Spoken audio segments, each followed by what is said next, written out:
Hello, fellow Creative Control listeners. My name is Mac Cameron. I live in Toronto, and I have been listening to Creative Control with Vish Khanna since episode 119. That featured all 5 members of one of my favorite bands, Constantines.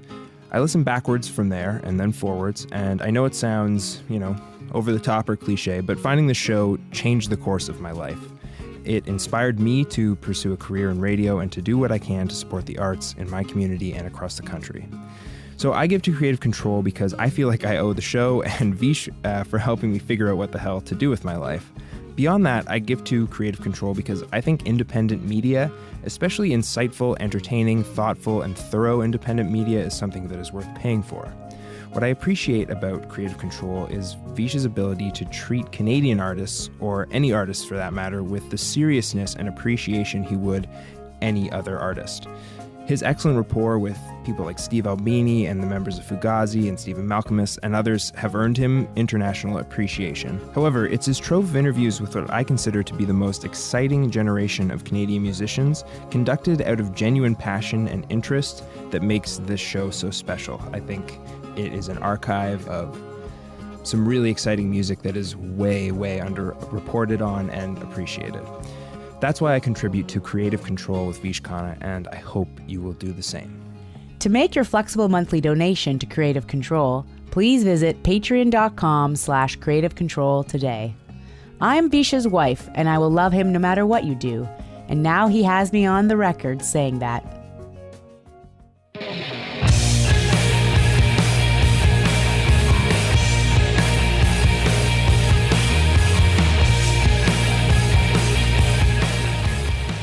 Luke Branch is a musician, artist, and record label co-owner based in London, England. One of the primary forces behind Cool Thing Records, Branch is also the singer, songwriter, and guitarist in the band Asylums, who recently released their excellent album, Genetic Cabaret. Luke and I caught up recently to discuss modern life and politics in England, how seeing Beck and the Prodigy as a teenager, and living life in lockdown more recently, has influenced him as an artist. Stories about recording an Asylums album with Steve Albini at Electrical Audio in Chicago, future plans, and much more. A part of the Entertainment One network with the support of listeners like you who follow and subscribe to this podcast and spread the word about it, and make flexible monthly donations at patreon.com/Creative Control, and Massey Hall's concert film series live at masseyhall.com, where you can stream dozens of 30-minute films for free, including performances by past podcast guests like Born Ruffians, plus in-kind support from Pizza Trocadero, The Bookshelf, and Planet Bean Coffee in Guelph, and Granddad's Donuts in Hamilton. This is the 576th episode of Creative Control, featuring the charming Luke Branch of Asylums, with your host, me, Vish Khanna.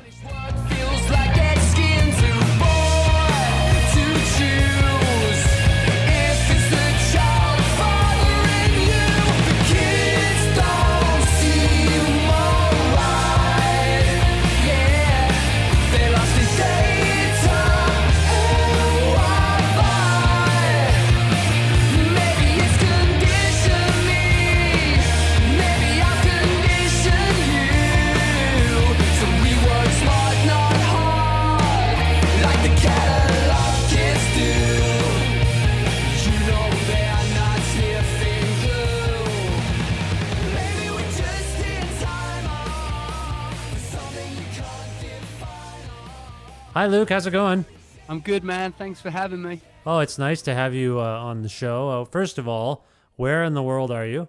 I'm in a town called Southend, which is about an hour out of London in the UK, and it's doing a pretty good impression of a Smiths chorus right now. It's pissing rain, very grey. A lot of the cement and the sky have got the same kind of complexion at the minute. So isn't that normal? That's our general impression of drab England. I mean, what you're saying. Really, it's a normal day. It's just a normal day for you. It is a normal. Well, all days at the moment have a degree of non-normality to them, if that's even a word. Well, but, yeah, right. But yeah, no, it's pretty regular weather-wise. Let's say that. Yeah.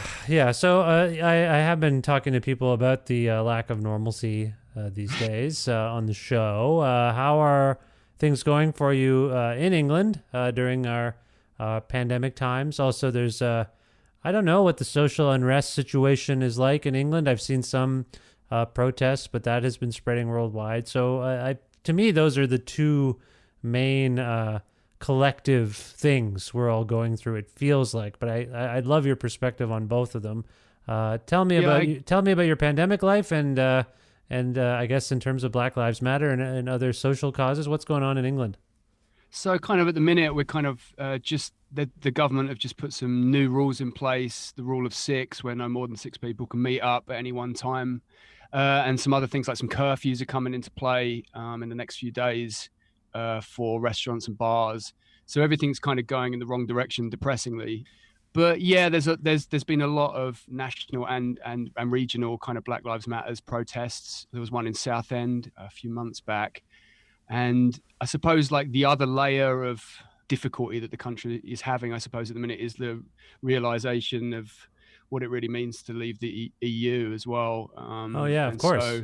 So all those negotiations are going on and getting kind of more and more intense. I thought there was no more left on the intensity scale, but it seems to have found a new, just a new kind of few percent of stress to throw into the mix. So I have to admit, it's quite an intense time over here. But you know, from my personal perspective, I dip in for a couple of hours, check the news, read everything that I can get my hands on from all sides of the political spectrum, and then I just go back to reading comics and listening to records and trying to find some solace. You know, I don't know you to be a political scientist or anything like that, but for some of us who live in maybe social media vacuums, the Brexit stuff seemed to be going one way in terms of its popularity. I mean, there was obviously the vote, the referendum on it, and that surprised the world that people seemed to vote for it to be enacted. And then it was this huge multi-year saga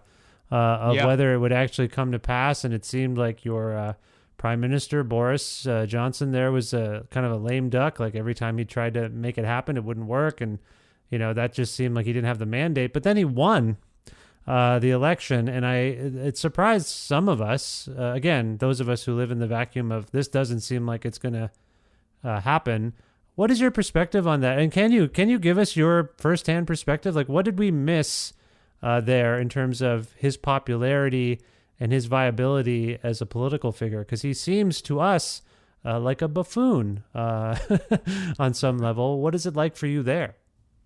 Well, I definitely sit on the left of things politically. I can't relate to a great deal of what the Tory party do. And when it comes to Boris, I think the reason that he connected on that last election was that Labour was in quite a bad state. And I think that there had just been so many years of kind of polarized discussion around the Brexit saga that kind of it just had reached a point where people wanted some sort of closure. And I think, you know, the Get Brexit Done message, which the Tories perpetuated during that period, was a lot more simple to understand than Labour's position, which was kind of a series of like a staggered approach to finding a solution, which just didn't land with the general public. And I think that kind of put him in a position to win. And, you know, kind of, you know, a lot of people that had previously voted Labour voted Tory, you know, so, and the Labour Party had a lot of kind of issues with anti-Semitism and things like that were all layered into the reason why people were finding it hard to connect with them. And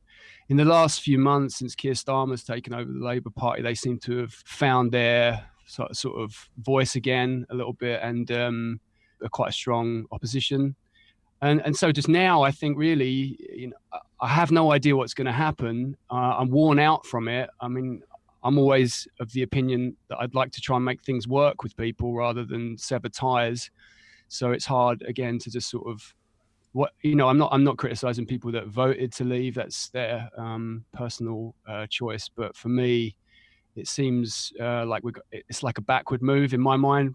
But that's just my perspective. There is kind of a stereotype about British people that, you know, they're kind of like, let's just get this done with it, move on. So we were, I think, based on that stereotype, I think some of us were surprised how long this saga went on about Brexit.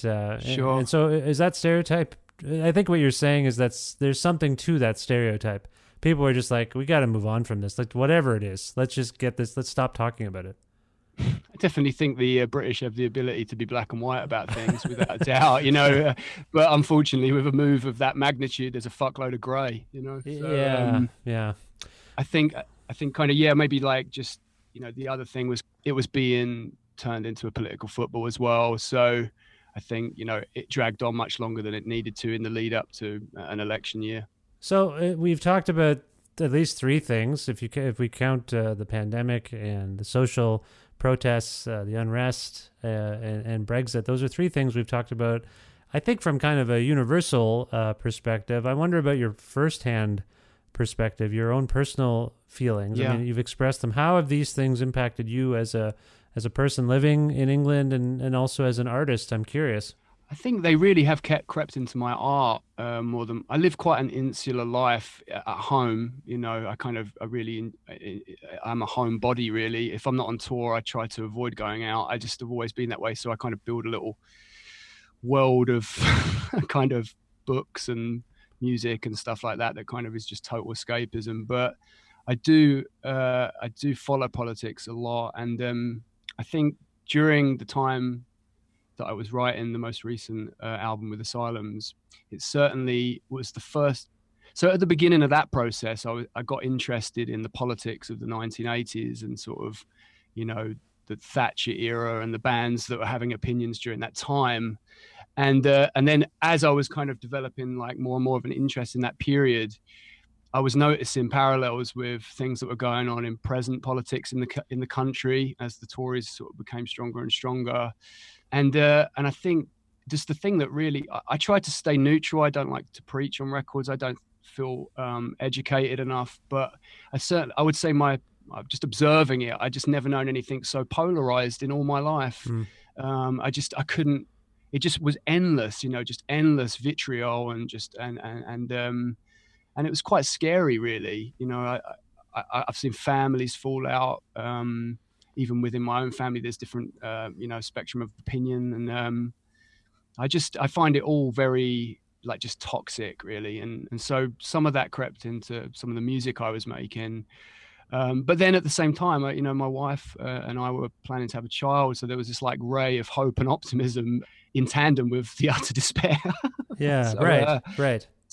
So it was a very, you know, kind of confusing period for me just to even work out, you know, how I was feeling. I think maybe some of that's come out in the record that we made. So the record is Genetic Cabaret, and it was made and it was written and made well before some of the things that we've been discussing kind of really, I mean, I guess not the social issues. Those have always been there. And I guess Brexit has been lurking in the background this whole time. But certainly the pandemic, like even the pandemic has been politicized. Certainly where I'm calling you from, well, less so in Canada, but still it has been politicized. People take sides, and it's weirdly become just like our general health and welfare has become a left-right issue, which is very weird. And that's the case in England as well, right? People sort of have chosen sides in terms of autonomy versus the collective good and what needs to be done. Is that fair to say? I think so. Maybe in just recent months, there's been a slight step towards the center from the left, which has changed the balance a little. But because they're not in power, it's right. It's not really changing anything just yet, and I'm hopeful that it will. So have you been, I guess the one of the points of my question here, or line of questioning, is have you been writing since some of these issues have been heightened and some of our reality, like, I mean, one of the things that I've found fascinating about all of this self-isolation is what we've kind of learned about the way we have been functioning for decades, centuries, you know, just the things we've accepted as normal behavior and things or conventional behavior. And now with this, I was just texting with a friend about this. Like, I am very dismayed that so many people are getting ill and that the mortality rates are so high. I'm disturbed about the fact that my kids, we've chosen to have our kids do virtual school until we figure out, by the way, as I'm speaking to you, we just, Canada has just announced that certain provinces, including Alberta, where I live, are in a second wave. So So anyway, I'm dismayed by lots of stuff, obviously, to do with this, but I'm also gratified by the time we have to our back. Like, I feel like we got some time back to, I'm not buying bus passes and getting up at 6 a.m. To catch a bus to work, making packed lunches, all these things. I know that sounds very petty on some level, but like some of that stuff we may never have to do again. Or it's been proven that it maybe wasn't necessary. Again, very minor. I think you know where I'm coming from. I just think I absolutely do. Yeah. So have you had that? Have you kind of learned things or had some sort of illuminating experiences throughout all the dark stuff that we've been going through? Yeah, for sure. Maybe with just the slightest pang of guilt in the back of my mind, really, because the situation is so severe. But for me, I work in education a couple of days a week, teaching kids to play music. And I've done that for years to support myself as a musician in and out of touring and, what have you. And I was sent home, at the beginning of the lockdown. And I kind of got home and I felt like, that scene in Forrest Gump where he just sits on the windowsill and just Jenny's gone and he's just kind of mulling it over for a while. I kind of did that for about a month. And just kind of then just built a studio in my, the label have like an office in my back garden with kind of stockroom stroke office kind of thing, a stroke recording studio thing. It's quite small, quite cozy. And I just kind of built a little setup out there. And then I just gave myself a structure. I was like, I just write for X amount of hours per day. I set myself the goal of kind of writing a double album. Who knows if it will become that, and then a few days in, something beautiful really happened for me. Like, there's a TV presenter called Gail Porter in the UK who we're friends with. We have been for about 3 years. And she's always like checking in on the band and seeing how we are and stuff. And she's just a lovely person, lovely sort of enthusiast of music. And she said, I've got this guitar, it used to belong to the Rolling Stones, I think. I bought it for my boyfriend, blah, blah, blah. And she's like, do you want it? And I was like, oh no, I don't want it. I would feel guilty. And she said, like, just borrow it. And then she couriered it to my house in a pink sleeping bag. And I got it out and it was just like the most beautiful guitar I'd ever played. And songs just started pouring out. And it sort of gave me, I was like, oh, kind of everything happens for a reason kind of thing. Like, kind of, this is a time to woodshed it and just stack up those tunes. I was approaching the release of Genetic Cabaret and I love writing. It's my great passion in the arts. I just can't get enough. So I just sort of disappeared into that for about 3 months. And, we just started putting the music together as a band, so it's actually, on an artistic level, it was just so lovely for the world to stop going at such a fast pace. I've always struggled with that. Yeah. But I also I'm a compulsive worker as well. So I kind of do it to myself. So I agree with you. It was nice to make dinner for my son. It was nice to, just go for a walk just for exercise. And, just small little details in life like that. Normally for me, I had a recurring dream for the first sort of 5 years of doing this band where I was on a wave and I was just trying to hold on to all my stuff, Right. I was like just going to get sucked into this massive wave and just lose everything, so, but kind of this was more like a nice meditation on, what life could be like. Anxiety levels come down, creativity went up. Yeah. Sleep that's cool. That's the kind of stuff I'm talking about too. Like just having that time to prepare a proper dinner for your family, instead of rushing home and being home for 5 or 6 and then trying to, get something together. It's even if you've planned it, it's just kind of exhausting. So I revel in that. May I ask what kind of guitar you received exactly? Yeah, it's a Gibson. I think it's called a Firebird, but I don't know anything about musical equipment really. I'm looking at it right now. Firebirds are fairly distinct looking. It's like an odd shape. Yes. It's kind of like got like a sort of orangey wood color with a brown headstock and kind of the classic Gibson logo. I'll give you a few bars from it later on in the interview. It really sings. It's beautiful. Well, I was just going to say, because I've been around guitars like this. A friend of mine, a roommate of my now wife's had his father's old acoustic Gibson. And there's some isn't it weird? There's some, when you get excited about an instrument or it's sort of fun to play, it's so interesting how much that can, just spark your creativity, isn't it? Like I remember when I used to write sort of songs here and there, that like there was just an outpouring with that guitar that I didn't have with my own. And it's the same thing. It's sort of preposterous. It's probably psychological, but you had the same experience. You were so excited by the gift of the guitar and some knowledge of its history that you felt something happened, didn't it? It really did. And, kind of I compartmentalized my creative history as a songwriter into like my granddad bought me this Telecaster when I was 17, and I still use that now. And then at a point in time, I got kind of, I was repeating myself as a writer. So I taught myself how to play piano, and that I got like a good few albums worth out of that. And then I feel like this gift just kind of set me up on a new trajectory to some slightly different type of material. I sort of noticed it kind of had a slightly more soulful edge to it and stuff, which we've been hinting at, I think maybe on the last couple of records a little bit, but yeah. It was like a new, it was like, when you get like a new pair of trainers that you really like, and all of a sudden you get confident for a few weeks before you tread in dog shit, you know what I mean? Well, okay. I appreciate all of this insight, Luke. And you talked about this album, Genetic Cabaret, a little, and you referenced your record label, which is called Cool Thing, right? That's correct. Yeah. Yeah. So I think for those who may be unfamiliar with you and your trajectory, I want to get at that a little bit in terms of your background as a writer. I detect from your accent that you are not from Omaha, Nebraska in any way. You are born and raised in England. Is that fair to say? Yeah, I'm an Essex boy, but I probably couldn't be further from the Essex boy stereotype. What is the Essex boys? So again, I don't know that stereotype per se specifically. What does that mean?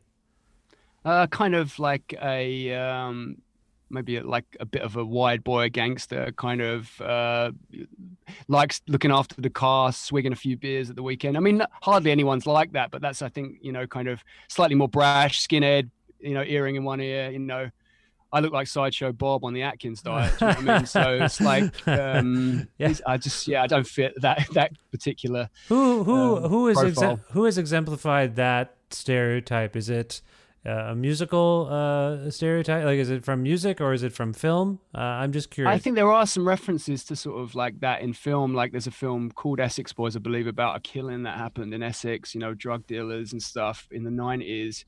But I don't know where it comes. I think there's like a really, back in the like late 80s, early 90s, like the whole rave culture really seeped in here, and it's quite hedonistic and then there's a seafront near to where I live where people just used to, drive cars on a Friday night and just drive them really fast. And that was kind of like a hobby for the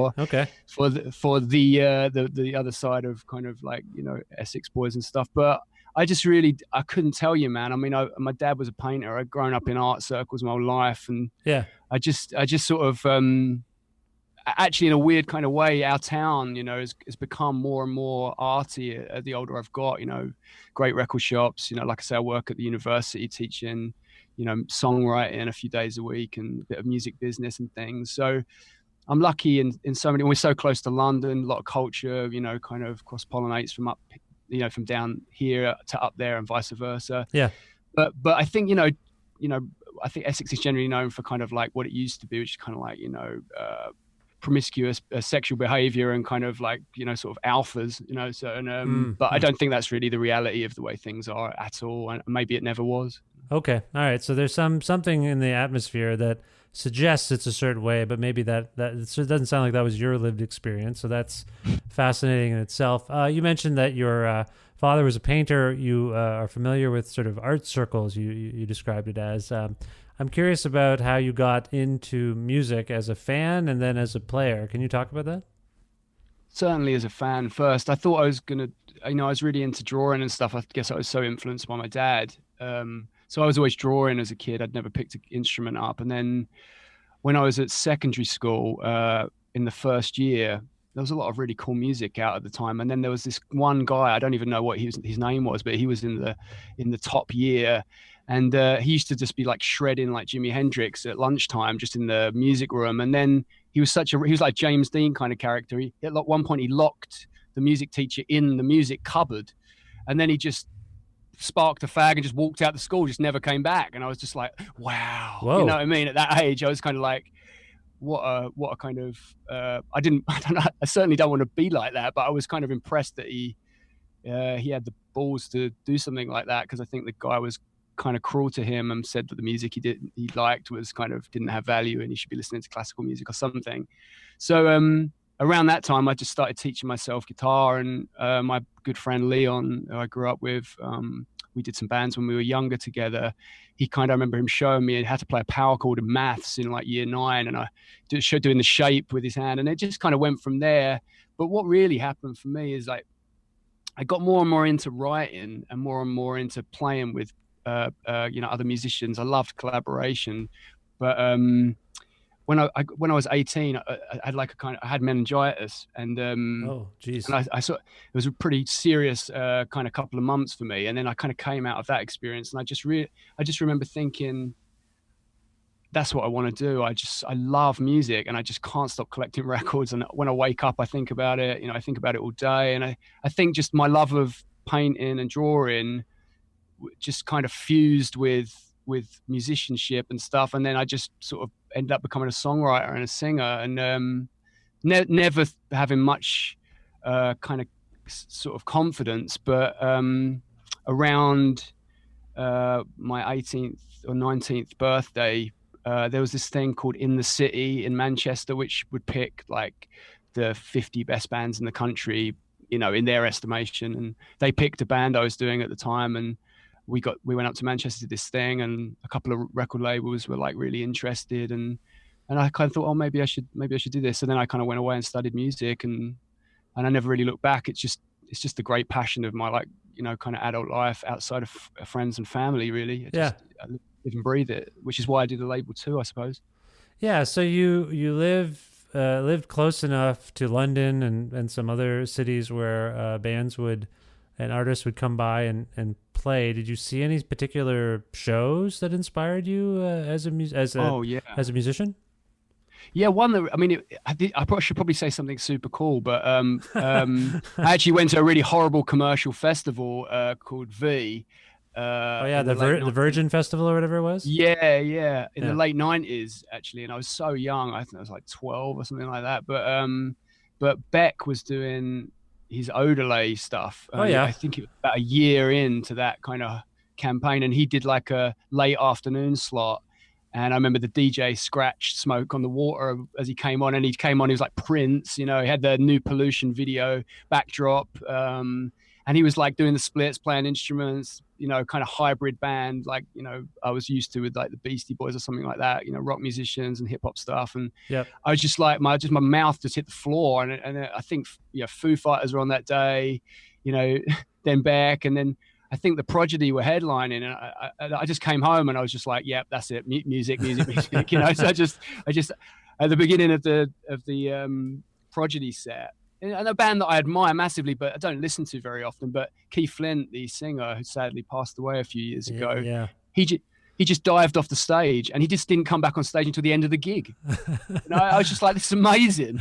And, I was good friends with Reese, who is in a band called The Horrors from the UK, who, quite a big band. And we were kids at the time, and we just sat on top of this like ice cream van and just playing with Zippo lighters and pretending to smoke and just watching this massive show. And it was just, I think it left a big impression on both of us at that time, really. Yeah, well, I saw Beck and Foo Fighters around that same time that you did. Cool. And I saw that Odelay tour. And so, yeah, those were, I can see how that would have an impact on you. So let's jump ahead, I suppose. Where did Asylums come? What is Asylums? Where did it come from? Well, I think everyone in Asylums had done like other bands, and we were kind of approaching 30 really. And I think just the motive had just totally been distorted for me. Like, as you go through the journey of trying to find where you should be in music, it's like solving a mystery, and I was kind of in London rattling around on the tube for like 8-9 years, doing various different projects, writing jobs, playing in bands, hustling, just trying to find an open door, you know what I mean? And then kind of I had a meeting with a label that wanted to sign my band at the time, and it depressed me so much what they were saying. I just went home and I just I just quit my band. What were I they saying? It was just to be fair to the person that was speaking to me, I can't even remember what his name was, but I think the label was being funded by a Hoover company, and there was a tax write-off, and The vacuum it was people? yeah, yeah, or maybe it was Dyson. I can't remember, but it certainly was Whoa, some weird. connection to Hoovers. Yeah, and anyway, it was kind of like the sort of streaming paradigm hadn't really arrived properly, and it was kind of the tail end of the illegal downloading period, and it basically the guy was just saying, I just don't think the music industry works anymore to me. Hmm. And I kind of went home and I tried to retrace my steps a little bit, and I was like, why did I do this? Why did I want to get into music? And the answer is quite simple. It's just, it's fun. And I just wanted to get back to having fun. Yeah. So I just came off of all social media, put my phone in the drawer, didn't turn it back on for a few months.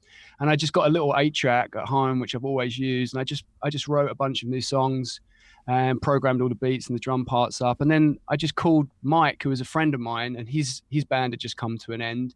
And I said, dude, would you be up for a jam? Like, I've got an idea for a new thing. And we started meeting up once a week, just, really relaxed, just hanging out.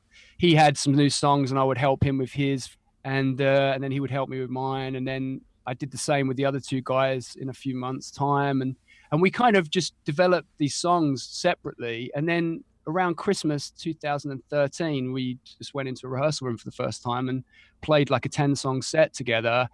And it was just the easiest thing ever. It really clicked, and we really enjoyed each other's company. And we were like, oh, we don't really want to try and get a deal or anything like that. So we were just like, let's start a label too and have fun with that. And just what kind of seemed to happen was, because we were in control, the sense of measured achievement kind of went out the window, and we just kind of went on our own journey, and we just haven't looked back really. And so we just incrementally built it with each album. And we were just so surprised when like radio and press and people started to enthuse about it. And I guess there's a moral in that, just do what you feel, don't do what you think you should be doing. Yeah.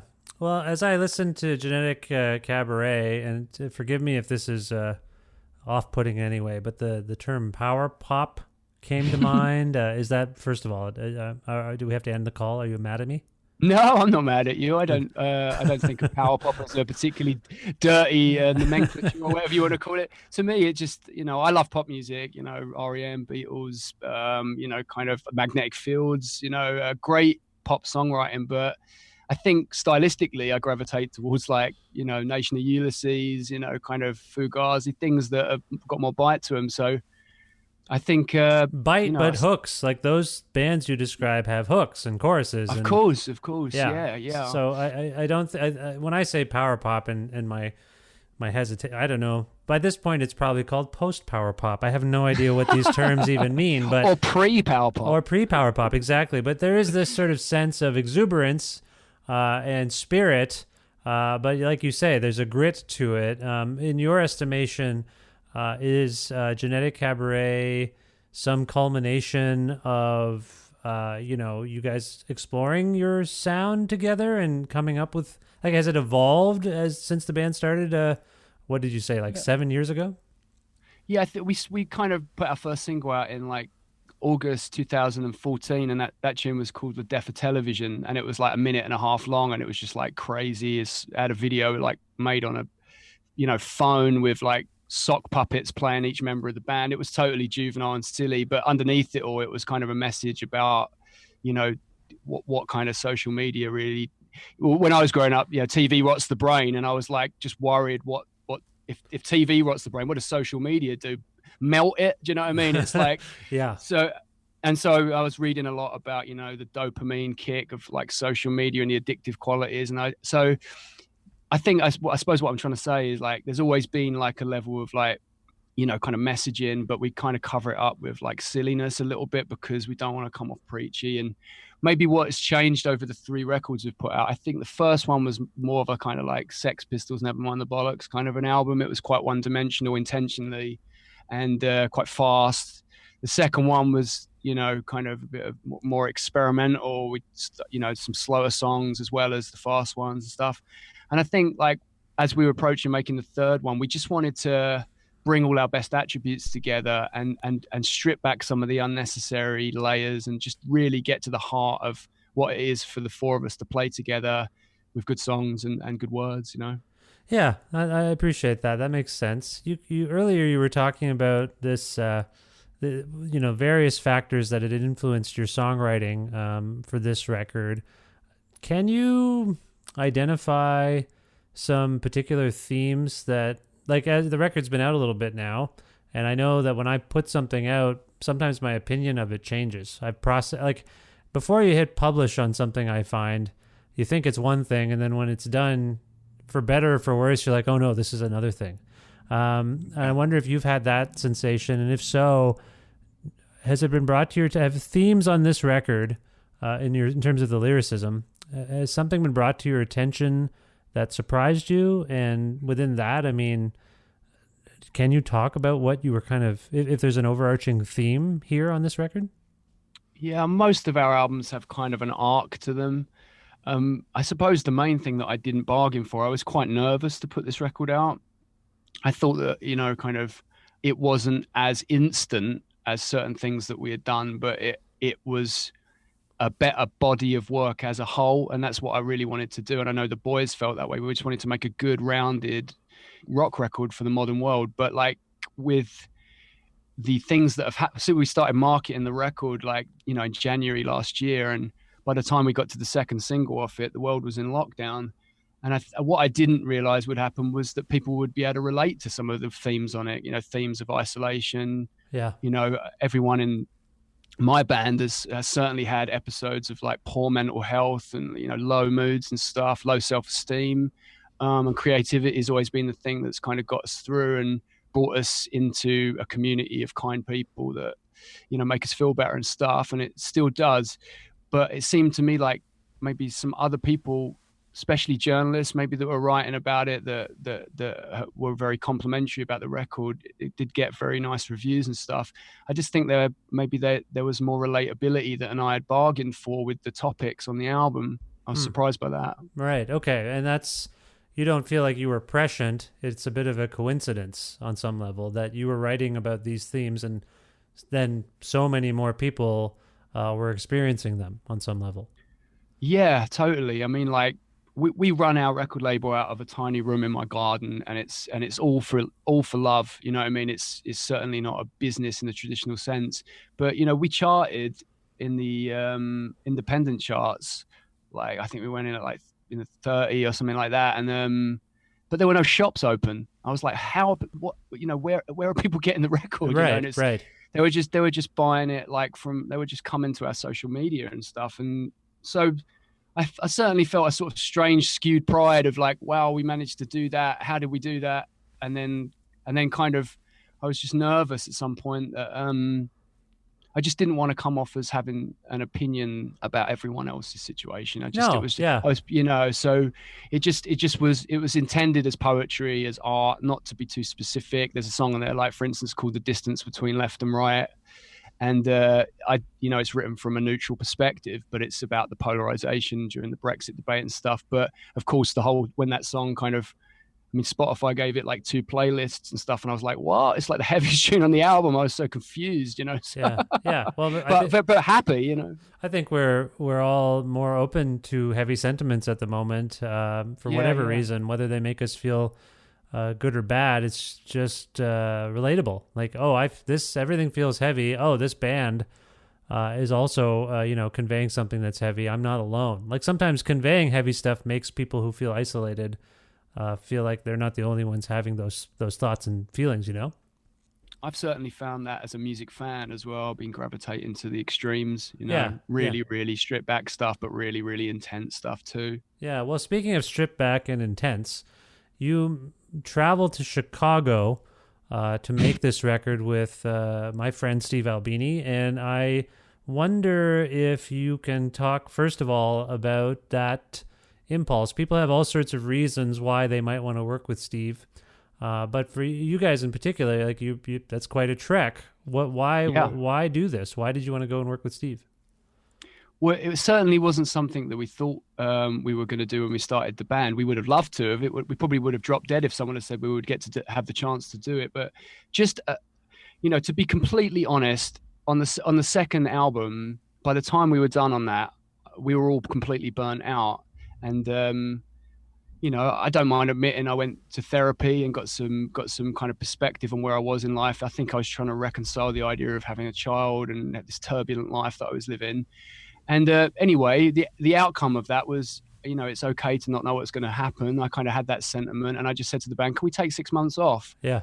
I just want to write, and I just want the world to calm down." I mean, if I'd known, I would have waited a year, but because I've been at home for months now. But anyway, what happened was we got off the road, and in November 2018, I kind of had recuperated enough. I did an application to the PRS Momentum Fund, which is the royalties collecting body in the UK. Oh, okay. And I applied for a grant because we had done really well on the first two albums. We'd had a lot of support across the media and sold a good amount of records considering the kind of music we make. And to my disbelief, they awarded us 12 grand. And then at the same time, I also got a publishing deal as a songwriter.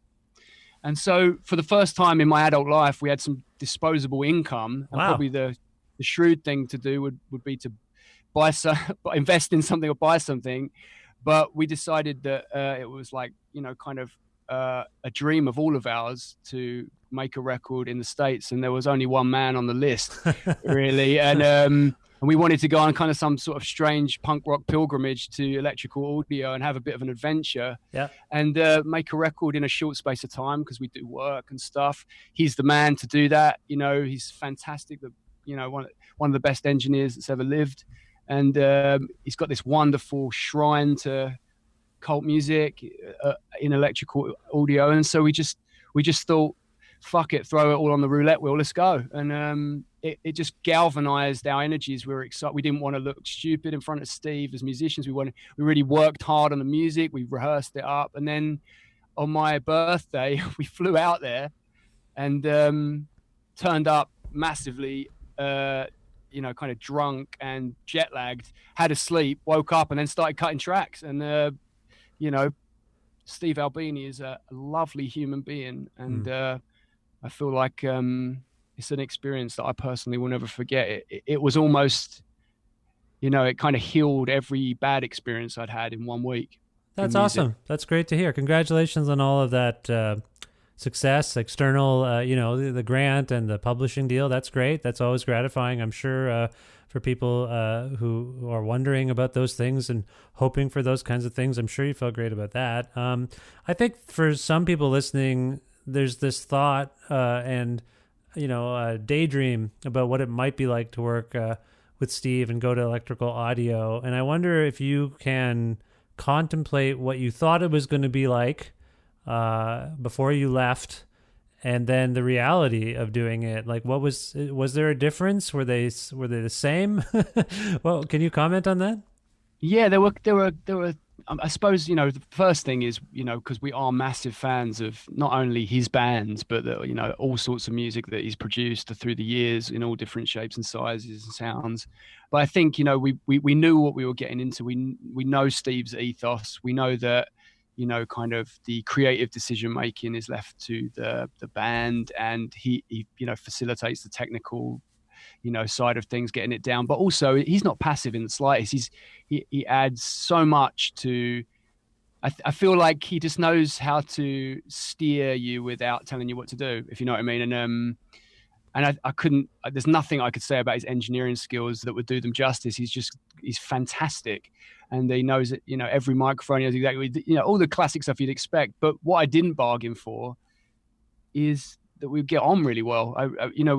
I think. We were really nervous, of course, and I'm sure, Steve's got a hard job. He has to meet a new band every week and kind of, that you're in an intense working environment together. I'm sure it's thrilling, but at times it must be exhausting to always, do you know what I mean? Have to build those bonds and stuff. But about 3 or 4 days in, I think we were laughing and joking about something. And I just showed him this from a friend had sent me this strange YouTube clip of like this sock puppet dinosaur that was a cocaine addict, and he was just doing like loads of cocaine and going crazy in this clip, and I just showed it to Steve, and he was just like in tears laughing. And I think from that point on he realized that as we both did, we're not too dissimilar. Okay, we're probably a bit more uptight Englishmen and stuff, but and we certainly are pretty obsessive when it comes to harmony. Is like, so I think we probably drained his will to live at times. Kind of doing quite a few takes on things vocally, because I think I think probably we just love the Beatles so much and stuff, so we punish ourselves on that. But the music, God, I think we did all the tracks on the album in like 2.5, 3 days. In terms of like the raw tracking. And I was so impressed that, his ethos is just, he just could produce a result like that so quickly, and hats up to him. What a guy. That's the best feeling in the world when you are anticipating a recording session and you're done tracking. I mean, it's an unmatched feeling, isn't it? It is, although I would throw in that for me, it's almost like the night before being hung, because I have to do all the vocals next. Oh, of course. Right. Yeah. I've not had, I have had the experience of being the singer, but not as much as that. Yeah, that's true. That's a different, everyone else can kind of chill, but the singer's work has just begun. Yeah. And to be the only one doing something. Yeah, that's got to be weird. Yeah, that's true. I've experienced that. Steve has a fun habit of kind of highlighting, perhaps even making fun of certain regional things. Did he have fun with your Britishness at all? Like anything that came to mind? So. Yeah, I think so, because we kind of have been self-sufficient for so many years. Me and Henry, the drummer, we kind of have a shorthand with one another to get through vocal sessions, because we've always typically done them when we're all completely shot to shit, tired, like because we're using downtime, or we're in some studio paying like half rate or something, and so we've got into this thing where we're like, okay, do it again, and that one, and this syllable, that blah, blah, blah, blah, and it all gets a bit. I think for an outsider, I think he was like, what the fuck is wrong with these two? Do you know what I mean? But we didn't realize how weird we were coming off. I think at times we were just trying to get the job done. So I sort of apologise to Steve for being hard work for a couple of days while we were doing vocals. But I think, outside of that, he just made me laugh a lot. Every time I would ask a question, he would say meow, like a cat. And it just made me laugh more and more as time went on. And I found a pair of cat socks when we had a day off. And I was a bit pissed. And I thought, I'll go and drop them in the studio, and then you'll see him when he comes in. And I suddenly woke up the next morning. I was like, shit, I think I put them on the mixing desk, and there was like a mix on there, So, yeah. But luckily they'd fallen off. So I don't think I affected the music or anything, but I think just that level of like kind of quirkiness and fun. We would talk about some records that he had made that had British artists on them. Sort of one record that I really like, which I think is really underrated as a record, is the second Jarvis Cocker solo album, which he did with Steve Albini. And it's just a great, really angular. It almost sounds like something that could have come out in like 79, 80, 81 kind of post-punk era. It's totally different from anything Jarvis Cocker's ever done. It's got this great sort of almost swell maps kind of quality to it. So we spoke about that, and he told us a great story about the guitarist that was playing on that project was actually like his postman, and he had heard Jarvis working on music in the house and had said, I play guitar, and they sort of hooked up and did some stuff together. But then the poor sod died, you know what I mean? Like about a year later. And it's like, so, and and we were just like, God, like what, you couldn't, what a story. Do you know what I mean? It's like, and I felt, obviously, on a kind of sincere level, it's like tragic, but I think the point of telling the story was kind of almost like, even that guy got to sort of realize a dream as well, somewhere in the span of his, time. So yeah, that was kind of nice. And we spoke a bit about when Iggy recorded there and stuff. Cool. And I think, kind of, he said like one leg shorter than the other kind of thing. But one thing he said to us about being British, I think, was there was a bass line in a song on the album called Platitudes, and I think he was like, "That's very swinging '60s," that, because it had a kind of almost like Paul McCartney quality to it, like kind of bopping around, quite a mobile sort of bass line. And I thought that was quite cute, just that little observation. I like stories about little Steve-isms, like the meow thing and the swinging '60s. I remember I once was confirming, we'd started an email thread about it, probably about an interview, and I sent him something confirming the time and date. And instead of writing back to be like, sounds good, all he wrote back was sexy. And that just made me chuckle. And he's a funny guy. He's just a funny, strange, and very. I love that guy. So I appreciate those stories, and I'm glad you had such a great experience at Electrical Audio. Record's great. It's, as I mentioned. Well, as we've talked about, I mean, what do you do now? You can't tour. You took 6 months off from the road, ostensibly, I would guess, so you could concentrate on stuff. And now, in a sense, I'm gathering, if it's anything like here, you don't really have a choice in the matter now. You have to take a little hiatus from the road. So what do you do with Genetic Cabaret at this point? And beyond that record and these songs, what's next for you? Do you know what? We've tried to embrace it as a kind of as an interesting experiment. Some of my favorite music was done by bands that took live hiatuses. I love, Automatic for the People and Out of Time by REM. I've mentioned them before today, and and the records that the Beatles made after the Shea Stadium. And I kind of was like, well, maybe something interesting could come out of this. Why don't we put the emphasis on creating moments, and for instance, on Sunday we're recording a 4-song set at a studio about half an hour from here, and we dressed the thing out, and it's the first time we'll play as a full band for months, but we've never rehearsed much. We're quite disciplined at home. We prepare and we meet up, and we don't do more than a couple of rehearsals normally anyway before we do anything. And so we're going to go and do that, and then we'll kind of we'll offer that out to people for coverage and stuff, and then we'll just keep doing moments like that for a while. We also just set up the album release in Germany.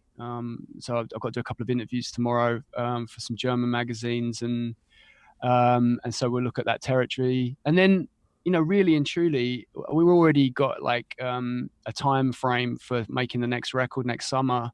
And so I think, in the absence of, being able to tour, I think, one thing we've always loved, and I think this is probably why we've got 3 albums out in 3 or 4 years, is we just love making records. So, I like the Brian Jonestown Massacre as a band. I think, they make a lot of albums. They don't always tour heavily behind every record. It's more like a creative continuum that they're, and I love the Magnetic Fields as well. They don't always tour heavily. So I don't see it as an immediate problem for us because we're not reliant on it as an income, although I have huge amount of empathy for the people it does affect. Yeah. And we'll do anything we can to help support the live sector and the arts in general. But for us, just as 4 human beings, I think we're just going to put the emphasis on making stuff. Well, that's great. Like I say, trying to find the gift in all of this, the gifts in all of this is, I think it's rather crucial. And it sounds like you have a healthy attitude and disposition towards it. So I'm thankful for that. And I'm sure you and your friends and family, Luke, are also thankful that you're doing okay with this, looking on the bright side of all of this on some level. I think my dad's struggling a little bit. I love my dad. I think I'm neurotic, but my dad's like neurotic times 10. I love him though. Yeah. All the creative madness comes from Papa Branch, and I think he's just in his little studio out in the back garden, just like I am, just painting like furiously. So I just need to try and convince him to do some exhibitions because he's doing some great stuff. And just did a painting for an Ian Jury exhibition that got pulled, which was it's just a great painting. Really almost had a kind of a kind of Peter Blake quality to it or something. Oh, cool. What's your father's name? Tony Branch. Although he is actually the naked man on the front cover of the album, showing his penis to the riot police. That is my dad. But me and him collaborate. Is that a real photo? No. Okay. No. It's been stitched together. But before I went to Electric Audio, I made a really crude collage of what I wanted the front and back cover to look like. And me and my dad have done that on pretty much everything since the beginning of the band. He's a really cool illustrator, and I kind of ruined his career by being born. So, it's my way of returning some sort of giving it, getting sort of into some fun stuff together. And so he made that. I think my mum took that picture of him. Maybe that makes them amateur pornographers. I don't really know, but yeah. But nevertheless, yeah. Who isn't these days, frankly? If people God. if people want to learn more about Asylums and this album, Genetic Cabaret, where would you like to send them, Luke? Oh, that's the question, isn't it? It's hard to not put a bias out there to one platform or another. I think, in the first instance, just check us out on Facebook, Asylums UK.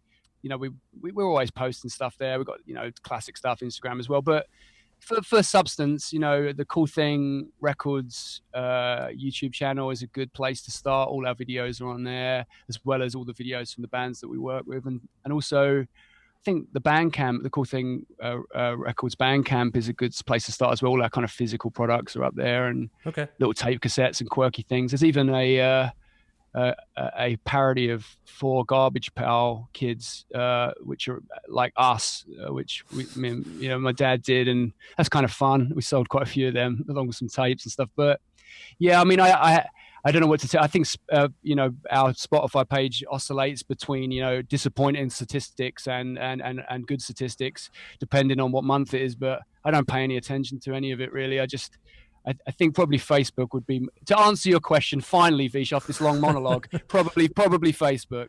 Okay, I will recommend Bandcamp because then people can actually buy your stuff, I assume, and listen to it. Yeah, as opposed to some of these other things. So, okay. Oh, actually, shit. Well, I think about it, Vish. Apart from the new album, because that's still being sold on a separate site, so I'll ping that over to you. It's on the T-Store's site, so I'll ping that over. Okay. All right, we'll figure this out. All of us will figure this out together. I appreciate that. Luke, if we can go out on a song from Genetic Cabaret, I hope you might choose one for us and also maybe talk about why you chose it. Oh, now that's one to pick. I'll probably pick something fast. I'm going to pick Platitudes. I really like that song. I'm proud of it. I think the reason I like it, on a musical level, it kicked my ass. I must have tried every section of the song in every key that exists in music, because it had this massive jump from the chorus to the verse, because I wrote it in a different octave on piano and blah, blah, blah. I digress. But so it was, the anatomy of the song was a real challenge to make feel natural. And then it finally locked and it did feel natural. And I was like, oh, what a relief. But then a lot of the words in it were kind of, I was rereading some J.G. Ballard stuff, and I was watching some interviews with like Stephen King about, kind of his writing process, and some of those little kind of things that I was getting reacquainted with kind of filtered into some of the words. So when I listened to it, I imagine a little bit of Crash and a little bit of J.G. Ballard stroke David Cronenbergisms in there. So interesting. But to the rest of the world, it probably just sounds like a kind of fast kind of Buzzcocks tune. But for me, I'm sure the context might inform how people listen to it now. I appreciate that. So, yeah, let's hear it. This is Platitudes by Asylums. Luke, thank you so much for making time for me and being on the show, and I wish you the best of luck with everything going forward. Thanks so much, Vise. I love your show, and thanks for having us on.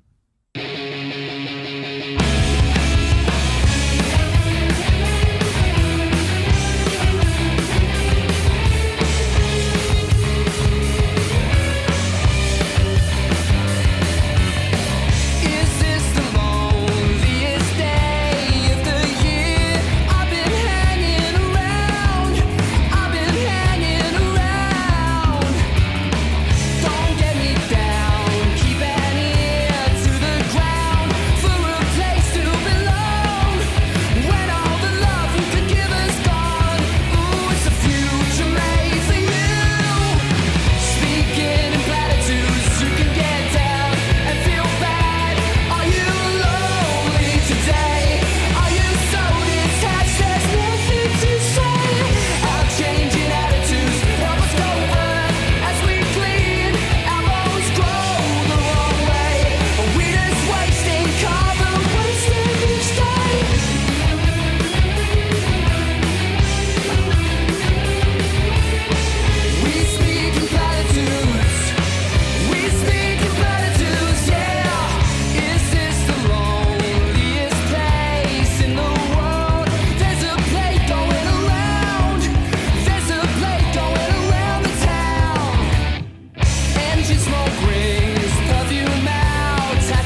You know, one thing Luke and I did not even discuss was the fact that he also is involved in something called London Soho Radio.